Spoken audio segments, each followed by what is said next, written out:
Red sandal task force ఆధ్వర్యంలో అన్నమయ్య జిల్లా సుండుపల్లి ఏరియాలో పించా ప్రాజెక్ట్ ప్రాంతంలో మా రెడ్ శాండిల్ టాస్క్ ఫోర్స్ యొక్క టాస్క్ ఫోర్స్ రైడ్లో భాగంగా ట్రాక్టర్ ఒకటి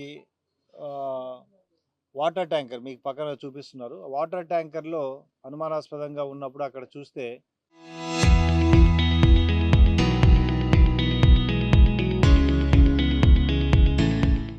ఈ రెడ్ శాండిల్ లాక్స్ వాటిని పట్టుబడడం జరిగింది. అక్కడే ఉన్న ఈ నలుగురు ముద్దాయిల్ని కూడా అరెస్ట్ చేయడం జరిగింది. ఈ విధంగా దాదాపుగా 2 టన్నుల వాల్యూ 2 టన్నులు వెయిట్ చేసే ఈ రెడ్ శాండిల్ని almost it is cost of 1.6 crores value చేసే వాటిని ఈ ట్రాక్టర్లో తరలించడానికి సిద్ధమైనప్పుడు టాస్క్ ఫోర్స్ వాటిని పట్టుకోవడం జరిగింది.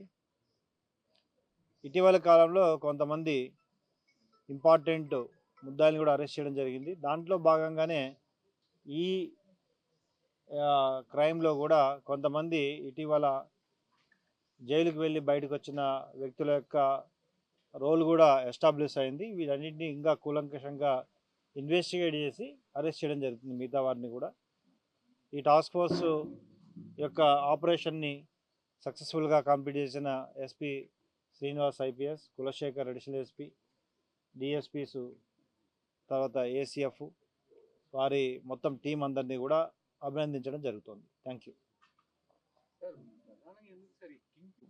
ఊహించండి, ఆల్మోస్ట్ ఇప్పుడు అక్కడ దాకా కూడా వెళ్తున్నాం కదా.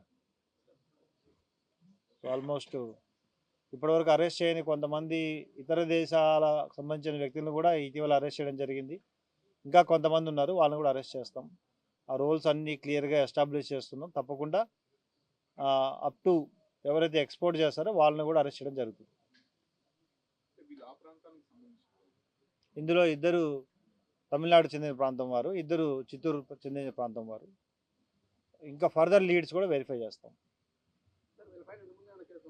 చూస్తాను, అవన్నీ కూడా ఇప్పుడు అరెస్ట్ అయ్యారు కదా, ఫర్దర్ ఇన్వెస్టిగేట్ చేసి ఇంకా లోతుగా ఇన్వెస్టిగేట్ చేసి ఎవరైతే ఎక్కువ కేసెస్లో ఇన్వాల్వ్ అవుతారో వారిపై పీడీ యాక్ట్ పెట్టడం, అదేవిధంగా ఎక్కువ కేసులో ఇన్వాల్వ్ అయితే వాళ్ళ ప్రాపర్టీస్ని కూడా కేసెస్లో సీజ్ చేయడం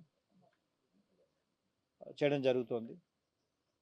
ఎక్కడ కూడా ఇన్వెస్టిగేషన్లో ఎవరి రోల్ ఉన్నా వాళ్ళని కంప్లీట్గా కేసెస్లో తీసుకురావడం జరుగుతుంది. ముఖ్యంగా చాలామంది వ్యక్తులకి కన్విక్షన్ కూడా వస్తుంది. అదొక మంచి పరిణామం. ఎవ్రీడే మీరు న్యూస్లో చూస్తుంటారు. రెడ్ శాండిల్ టాస్క్ ఫోర్స్ తరఫున ప్రతి వారం 2-3 కన్విక్షన్లు వస్తున్నాయి. మంచి ప్రాసిక్యూషన్ వింగ్ ఎన్బిడబ్ల్యూస్ని పూర్తిగా కోర్టు ముందు ఉంచడం అయితేనేమి, మ్యాజిస్ట్రేట్ ముందు, జడ్జి గారి ముందు కంప్లీట్గా ఇన్వెస్టిగేట్ ఆఫీసర్ ఫ్యాక్ట్స్ పెట్టడం వల్ల 85 to 88% ఈరోజు కన్విక్షన్ సాధించగలిగాం. తప్పకుండా రాబోయే రోజుల్లో ఇంకా కఠినతరం చేసి రెడ్ శాండిల్ యొక్క ఇల్లీగల్ ట్రాన్స్పోర్టేషన్ ఆపుతాం. Local to global news at your finger tips. మీ చేతిలో ఒక ఆయుధం. Download raw TV app. Media legend Ravi Prakash is back.